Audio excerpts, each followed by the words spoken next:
Hola a todos, muchísimas gracias por estar ahí otra vez y bienvenidos a Argentina para Armar.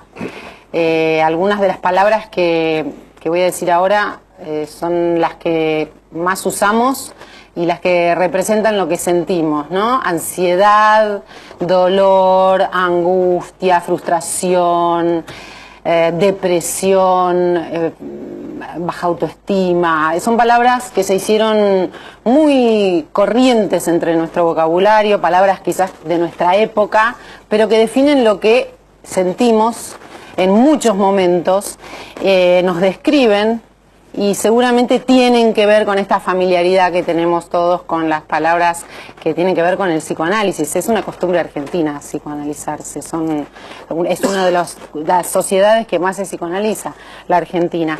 Bueno, mucha gente va a terapia, pero a la vez mucha gente se pregunta por qué va a terapia y se cuestiona ir a terapia. Y se pregunta, ¿vamos para que nos consuelen? ¿Vamos para que nos conforten? ¿Vamos para aliviarnos? ¿Vamos para que nos den herramientas para resolver las emociones que nos desbordan? ¿Hay verdadera posibilidad de reparación a través de una terapia psicoanalítica? ¿O solo nos conforta? ¿O solo nos fortalece? Lo que nombrábamos así livianamente, con cosas como la ansiedad o la depresión, no son nada livianas, ¿no? No son nada livianas de llevar adelante. Por eso este tema es un tema muy importante, saber qué pasa hoy en un ámbito en el que suele haber dos personas, un tiempo suspendido en una terapia, y qué es lo que podemos valorar de ese tiempo. Si es el tiempo en que nos escuchan, si es un tiempo de desahogo, si es un tiempo que justifica después nuestras acciones. Vamos a intentar, es lo que intentamos, teniendo en cuenta que la Argentina también se arma con psicoanálisis y con terapias desde hace muchos años, así como Francia, ¿no? Son las comunidades, dicen que tienen más psicoanálisis entre las personas. La palabra como curadora, como sanadora, ¿para qué sirve? ¿Hasta dónde sirve, no? ¿Para qué alcanza? Hay mucho para decir. Muchos critican el tiempo del psicoanálisis, les parece que no estamos en 1900. Se escribió un libro muy famoso en 2005 de mucha gente que criticaba los tiempos del psicoanálisis, y muchos buscan incluso terapias más cortas. Pero vamos a ver cuánto tiene de verdadero, de real, y lo que queremos es estar bien, estar mejor, llevar adelante esta vida loca. Hay muchos invitados, es un programa de lujo el de hoy, muy prestigiosos.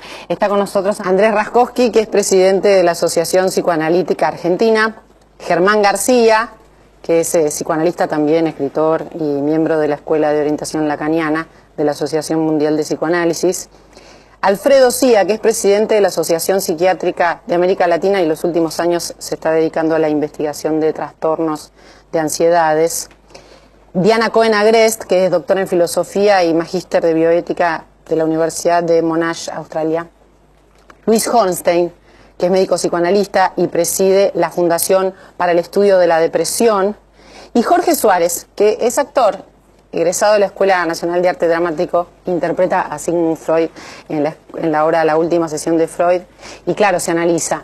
Vamos a explicar que entre todos estos académicos está el señor Freud, que no podía faltar el doctor entre nosotros, que un poco simboliza la presencia de Freud en la vida de todos los argentinos, o de muchísimos argentinos, y además se analiza de toda la vida y tiene toda una... está como en primera persona, o sea, no solamente como Freud, sino como Suárez, hiperanalizado, ¿no? ¿Cuántos años? ¿Toda la vida? Sí, toda la vida, una larga conversación conmigo mismo. Bueno, ahí está, otra de las cuestiones que vamos a ver si realmente uno habla o no habla con uno mismo, y con quién quiere hablar también cuando va a hacer una terapia. Pero como este es un tiempo de búsqueda de resultados, porque es la verdad, de búsqueda de resultados, diría Diana, de correr y vivir una vida a las corridas, hay algo que es paradójico, digo desde la filosofía, antes que empiecen a hablar los psicoanalistas o los psiquiatras. Hay algo que es raro, buscar un ámbito para pensarse, pero a la vez salir y empezar a correr, llegar corriendo, ¿no? Es paradójico y no lo es. Por una parte es paradójico porque efectivamente es como que nosotros vivimos permanentemente situaciones episódicas, ¿no? que se nos vienen encima. Y en ese sentido es paradójico porque detenemos esas situaciones y nos ponemos a pensar 1 o 2 o 3 veces por semana según la cantidad de sesiones que se haga terapia. Pero a la vez no es paradójico porque precisamente por ese correr mismo, en un momento dado uno tiene que poder sentarse y poder metabolizar todo lo que nos está pasando. Ahora, ¿por qué la gente va a terapia? ¿Por qué busca una terapia? ¿Para qué? ¿Qué está buscando? ¿Busca desahogarse? ¿Busca consuelo? ¿Busca reconfortarse? ¿Busca de verdad afrontar las cuestiones diarias de la vida o está pensando a mediano plazo? En términos generales, podemos decir la gente concurre por un sufrimiento. Por un sufrimiento. Y podríamos decir que busca también conocerse a sí mismo. Creo que son dos de los grandes motivos del análisis. Sí, yo agregaría desorientación, bastante común, gente joven especialmente, desorientación y me parece que eso serían las cuestiones así. La desorientación también puede traer sufrimiento. Bueno, es una de las cuestiones fundamentales, porque después de todos los grandes relatos, como se decía, era tener una orientación dentro de la cual se organizaba el resto. Pero podemos decir básicamente que nacemos con un desconocimiento absoluto de nosotros mismos y solo paulatinamente logramos conocer desde la conciencia. Para conocernos a nosotros mismos y seguir aquel mandato del oráculo de Delfos, conócete a ti mismo, tenemos que hacer una indagación que son las herramientas que Freud ha brindado, Freud, Lacan y algunos seguidores, para indagación sobre uno mismo. Bueno, de eso vamos a hablar después, de si esto no es un oráculo para algunos, donde creen que van a encontrar las respuestas de la vida y después se frustran, ¿no? Pero antes que nada, me dieron el pie para algunos lugares comunes. Se sigue escuchando frases como, el tipo te va a dar la razón, siempre te va a dar la razón, por eso le pagás, ¿no? Se siguen escuchando cosas como, para irle a contar las cosas íntimas, uno en realidad llama un amigo, ¿no? Entonces, por eso, ¿cuál es el valor que tienen las terapias? Básicamente, como decía Andrés, hay sufrimientos humanos y sufrimientos neuróticos. Nosotros nos ocupamos de diferenciar entre el sufrimiento humano inevitable en la vida y el sufrimiento neurótico, donde efectivamente no se trata de dar la razón, sino que supuestamente una persona formada psicoanalíticamente está entrenada para abrir un espacio de escucha y de simbolización, de ayudarlo al otro a entender alguna de las razones, no para dar la razón, sino entender alguna de las razones que en este movimiento actual de tanto desenfreno, hay muy pocos espacios de buen trato en el sentido de que hay alguien entrenado para dedicarle un tiempo al otro y toda su formación está al servicio de poder escuchar al otro en su singularidad, en su personalidad. Entonces, más allá de que si una terapia psicoanalítica dura más o menos, yo creo que hoy alguien con una buena formación psicoanalítica tiene distintos dispositivos y se acomoda muchas veces a las exigencias de los pacientes. Entonces, el estereotipo de una sola modalidad de ayuda terapéutica ya no es propio del psicoanálisis. El psicoanálisis tiene muchas modalidades de acercamiento, siempre apuntando a lograr amortiguar el sufrimiento neurótico y a brindar cierto espacio de mayor conciencia de su propia historia, sus propios conflictos, su propia limitación. Y esto es importante porque si hay algo que dijo Freud es que el psicoanálisis, a diferencia de otras psicoterapias, tiene como característica hincar al conflicto, es decir, no ver los síntomas, sino tratar de entender los conflictos. Y así como hay sufrimiento neurótico, todos padecemos conflictos. Entonces el espacio donde esos conflictos pueden desplegarse es un espacio psicoterapéutico. El psicoanálisis se caracteriza especialmente por privilegiar que toda persona alberga múltiples conflictos. Algunos de esos conflictos, bien encarados, pueden ser muy productivos y otros de esos conflictos, al contrario, llevan al empobrecimiento personal. Me dejó sin palabras porque la primera cosa que dijo, ahí nomás, eso de que no hay buen trato y en primer lugar, como entrando a este espacio, es un espacio de buen trato, está parece tan chiquitito y a la vez es tan grande, tan enorme, ¿no? Estar frente a un profesional donde uno sabe que será bien tratado en el sentido más profundo de la palabra. Claro, pero el tema es si alguien quiere que sea bien tratado lo que a él le pasa o la imagen que él tiene de sí mismo. Porque una cuestión es ir y que el otro te devuelva una imagen que es agradable, etcétera, etcétera, y alguien es que cuestione eso. Entonces digamos que también el analista tiene una función de abogado del diablo. Dice, vos querés cambiar tu vida, pero vos no querés cambiar ciertas cosas, porque Freud tenía una sola frase que es buena para esta cosa y creo que es entendible. Decía, si todo lo reprimido fue sabido alguna vez. Entonces, y la verdad, la cuestión es que hay cosas de uno con las cuales no quiere saber nada, y eso es fundamental. Entonces yo quiero curarme, quiero estar de acuerdo conmigo mismo, al precio de no saber nada de tal o cual cosa.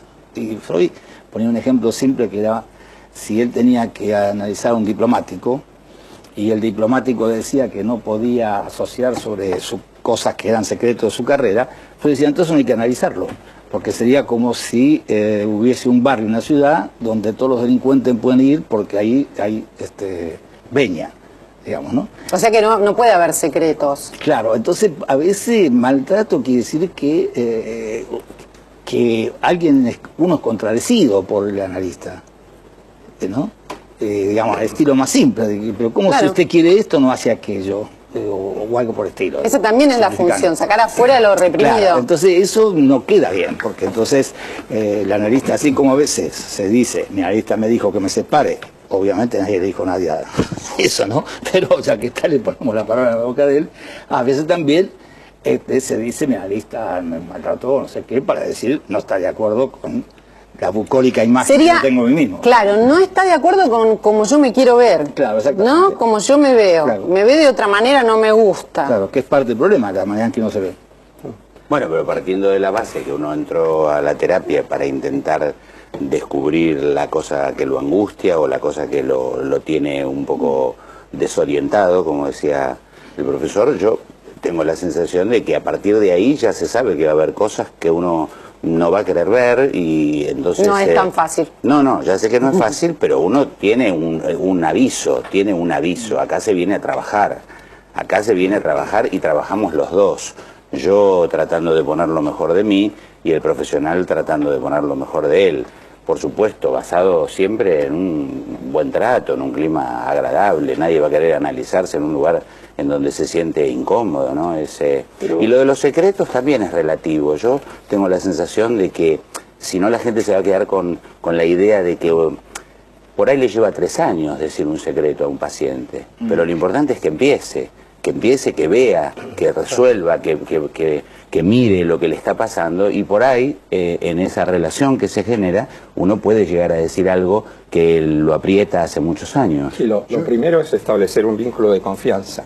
Si no se da ese vínculo de confianza, la persona no se vuelca y la gente concurre en general para que le resuelvan algún problema, ¿no es cierto? Para que se lo resuelva, esa es la fantasía. O que le enseñen los caminos. No, es que la fantasía es que el otro lo resuelva. Por eso era interesante lo que decía el doctor Freud, de que es un trabajo, en realidad es un trabajo psíquico, y es otro de los elementos que diferencia el psicoanálisis de las otras psicoterapias, que muchas actúan por sugestión, y el psicoanálisis trabaja en contra de la sugestión. Por ejemplo, dame un ejemplo de Y esto mismo que decía sugestión. Germán, el sujeto que quiere que uno le devuelva una buena imagen de sí mismo. Pero y en ese debe sentido, ser, si no son la mayoría, es complicado hacerse cargo por eso de todo, es difícil ¿no? psicoanalizarse y por eso genera muchas resistencias, porque hay que tolerar a menudo la caída de cierta imagen narcisística y tolerar el dolor psíquico. Todos tenemos algo para decir, pero también no nos olvidemos de pensar en cuánto esta época está connotando este tipo de espera, ¿no? O de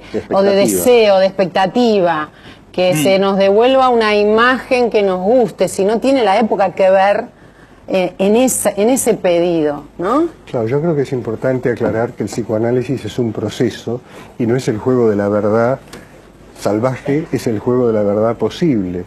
Y muchas veces esas verdades que podrían ser muy traumáticas, dosificadas de acuerdo a un proyecto que el analista tenga, se vuelven verdades metabolizables, procesables, y que en ese sentido no es el juego de la verdad, donde un psicoanalista puede decirle cualquier cosa en cualquier momento a cualquier paciente, sino que al contrario tiene que ver con ir junto con el paciente encontrando el proceso particular que puede hacer esa pareja terapéutica.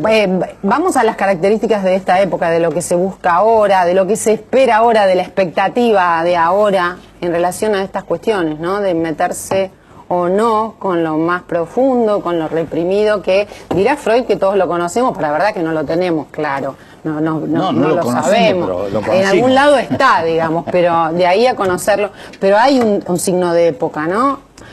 Sí, bueno, el signo de época para mí es que si vos pensás que todos somos consumidores o clientes posibles de un consumo, el signo de época es decirle al otro, es hermoso lo que vos querés. El signo de época es decir, bueno, si usted tiene para consumir, usted es una persona extraordinaria. Y uno dice, mira, vos podés consumir lo que quiera, pero hay cosas que no funcionan. Diana.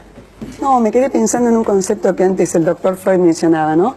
Vamos, estamos volviéndonos todos locos a pesar de todos los profesionales presentes. Ya Suárez es el doctor Freud, sí. Porque Por hoy, por este ratito.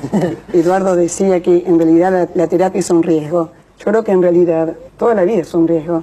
Hay una frase muy hermosa de Milan Kundera donde él dice, bueno, en realidad el problema de la vida es que el ensayo es el estreno. Es decir, no hay una segunda vez.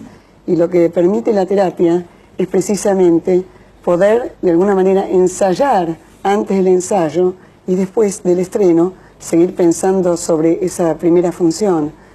Entonces, uy, qué profundo eso que dijiste, ¿no? Y es muy importante. Qué importante, el ensayo es el estreno. Si lo sabrán los hijos mayores, ¿no? Los hijos más grandes con quienes seguramente estrenamos, ensayamos. En cierto modo es una oportunidad, en el sentido de poder reelaborar muchas de las situaciones dolorosas, conflictivas o traumáticas de la infancia.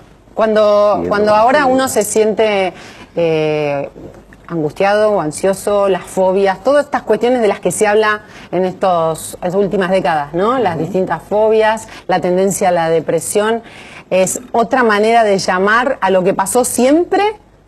¿O son Bueno, cuestiones de hecho, hay de patologías ahora? emergentes que se están dando en los últimos años, ¿no es cierto?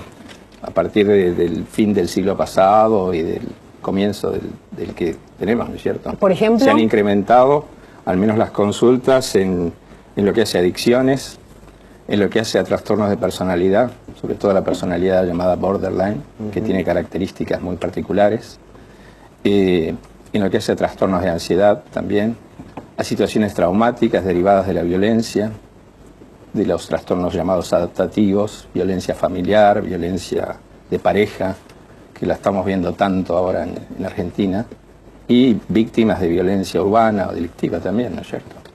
en realidad ahora está visibilizada, ¿no? Sí. La violencia quizás estuvo siempre, probablemente. No, pero yo pienso que los índices de violencia se incrementan no solamente en Argentina, en todo el mundo y en América Latina en particular. Los de suicidio. Y los de suicidio también. Es toda una subespecialidad ahora la suicidología. Y por otra parte hay ciertas patologías o problemas o enfermedades o trastornos, como quieramos llamarlas, que se dan más. Por ejemplo, un hecho de la realidad, para ir a lo concreto, problemas derivados del uso abusivo, problemático de las tecnologías virtuales, que estamos viendo cada día más. Gente que se pasa 16 horas diarias frente a una pantalla encerrada en su cuarto, que se levanta a las 2 de la tarde y se acuesta a las 8 de la mañana del día siguiente, que no sale de su cuarto. Ya lo estamos viendo en Argentina, esto empezó en Oriente, pero ya lo vemos acá. Y eso es realmente problemas que antes no existían, ¿no es cierto? A mí me gustaría retomar algo que decía Diana del ensayo y el estreno. Enfatizando que no hay muchos espacios donde alguien pueda crear un espacio intermedio entre lo que piensa solo como persona aislada y el tener que actuar en la vida. Y la terapia en ese sentido sería ese espacio intermedio, espacio de juego, que permite un juego de ensayo antes de tener que pasar al estreno, o lo que se decía en una época, un cuaderno borrador antes de tener que escribir en el cuaderno de clase. Y en ese sentido, en una sociedad donde la compulsión, la exigencia de rendir, de tener que tener éxito, de tener que ser impecable, crear espacios donde esa exigencia se amortigüe y más bien lo importante sea que esa persona pueda expresar su intimidad en un campo relacional con alguien entrenado especialmente para no invadirlo, para no abusar de esa posibilidad de hablar de sus propias cosas, ¿no? Y en un ámbito protegido como es la terapia, ¿no es cierto? Yo durante mis primeros 2 décadas de profesional hice psicodrama. Psicoterapia grupal psicodramática, y justamente lo que está diciendo acá Luis Horsten es eso, ¿no? Tener un ámbito donde se pueda crear, donde se pueda ser más espontáneo, donde uno se sienta protegido, donde pueda expresar muchas cosas que no se atrevía a expresarlo socialmente, inclusive poder ensayarlos ahí y después llevarlo a la realidad. Y una evolución que ha tenido el psicoanálisis es cada vez más adecuarse a las particularidades de cada paciente, en lugar de tener una propuesta, una receta única para todos. Esto divide a distintas escuelas psicoanalíticas hoy en día, pero digamos, a lo que uno ve en la práctica en nuestro país es que cada vez más las personas que están mejor entrenadas están disponibles para variar su modalidad técnica adecuándose a las problemáticas propias de cada paciente. Eso sí está, estadísticamente hemos hecho algunas evaluaciones y gente que hace psicoterapia, dentro de todos los que hacen psicoterapia, hay una gran parte que ahora hace un enfoque ecléctico, adaptado a las necesidades del paciente, tomando muchos psicoanalistas que por ahí toman algunas técnicas de exposición, por ejemplo, si es necesario, o yo no digo... o técnicas que tienen que ver con lo cognitivo y sistémico inclusive, ¿no es cierto? Llegado el caso. Y se ve mucho en los terapeutas eso, de la incorporación personalizada, de acuerdo a lo que el paciente requiere, darle lo que es necesario y lo que resulta más operativo. Mientras no sea producto de la indecisión del terapeuta, que dice, hago un poco de todo porque no sé bien lo que hago. No, porque hay ciertas... También ocurre. Lo que pasa es que hay un escepticismo, un eclecticismo con minúscula y un eclecticismo de alguien que ha recorrido distintas teorías. Yo creo que, en función de lo que estábamos hablando, yo diría que la terapia es un encuentro y que lo específico de ese encuentro, a diferencia de tantos desencuentros con que la gente anda dando vueltas en la vida, es un encuentro donde alguien entrenado está disponible para permitir que alguien despliegue su fantasía, su mundo de ideas, de pensamientos, y en ese sentido, ese encuentro, lo propio del encuentro psicoanalítico, es un encuentro que pretendería crear un espacio de juego para que esa persona luego pueda enfrentar de mejor manera la vida adulta, recuperando aspectos de su vida infantil. Leíamos aquí el equipo de producción y yo por estas horas lo que escribía Marcelo Persia en Clarín, que decía, entre otras cosas, que son muchas las razones, lo quiero leer textual, por las que alguien elige analizarse, y tal vez, esto quizás sirve para una filósofa, una sea querer decidir algo en medio de una vida casi toda decidida, ¿no? Poder decidir.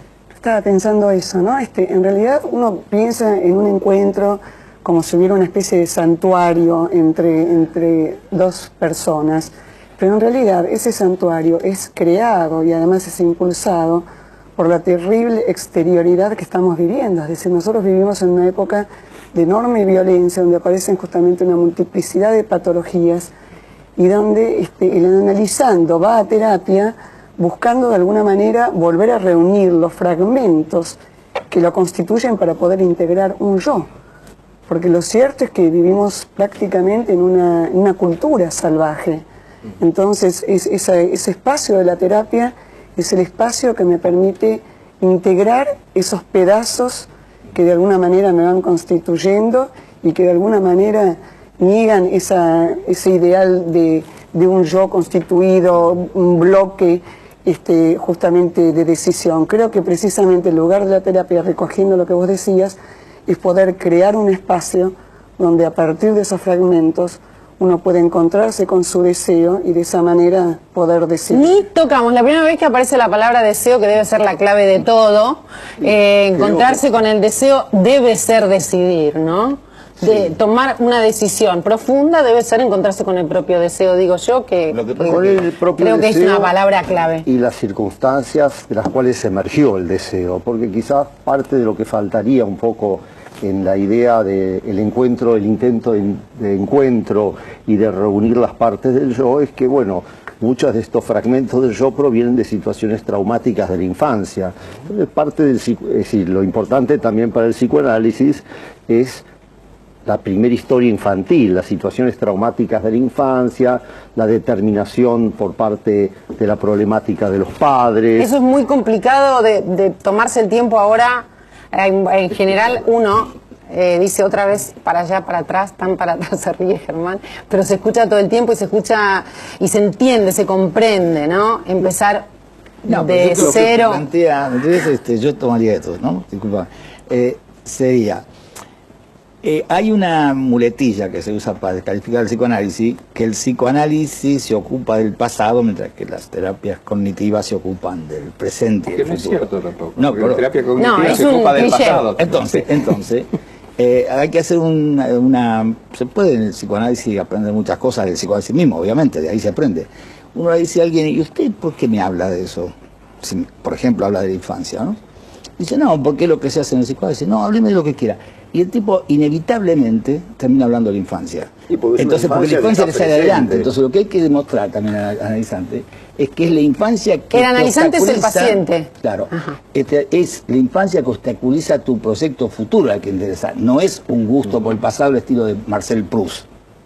No, además Corra eso- su pasado y ya está. No. Y una de las... Es que de tu pasado obstaculiza tu presente o tu futuro. no solamente eso, sino que es una infancia que no terminó de transformarse en pasado. Claro. Es una infancia que está presente. Pero yo creo que hay que Está dejarla presente venir, porque si no, se de presta- alguna está manera. presente en la repetición de ciertos síntomas, está presente en la forma que obstaculiza al sujeto, está presente de múltiples maneras. Las situaciones traumáticas tienen la característica de la repetición. Claro. Y esto es parte de lo que obstaculiza el desarrollo Claro. y de donde proviene parte del sufrimiento.